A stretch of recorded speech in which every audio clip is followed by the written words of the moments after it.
Ole Solvang is the Deputy Director of Emergencies at Human Rights Watch. He joins us live from Paris. So thank you so much for your time. Describe the pattern that you have been seeing here. Well, so what we have been seeing is what appears to be a deliberate strategy from the Syrian government in terms of retaking some of these areas. They lay a siege on the area, preventing all kinds of supplies from getting in, including food, medical supplies. And then they attack these areas very often with indiscriminate attacks. Aleppo, as you mentioned, was perhaps the most egregious example of it, but we've seen it in many other places as well. So, one of the major concerns that Human Rights Watch has about, these deals is the way that they come about. And let's be clear about it, the Syrian government is carrying out massive violations of international humanitarian law in doing so. So we call them agreements, but they really don't seem as such, because an agreement implies that people have choice, and it seems that these people, in fact, do not have a choice. As these people are moving in masses like this, what is your concern?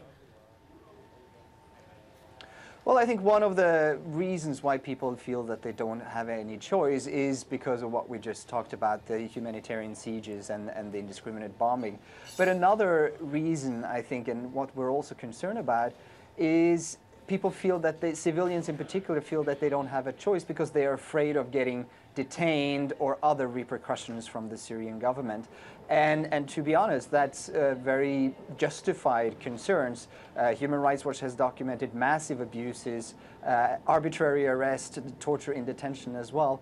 I would not entrust my fate to the Syrian justice system. So it is clear that many people perceive this as not having a choice, and that they see this as forced displacement, in fact. And having said that, where do they go? They don't seem to have a choice to go back home at any point. Yeah, I mean, that is the third concern that we have, whether or not these people are allowed to go home. So far, what we've been seeing is that people are being moved to other places under opposition control, and some of these places then again come under attack.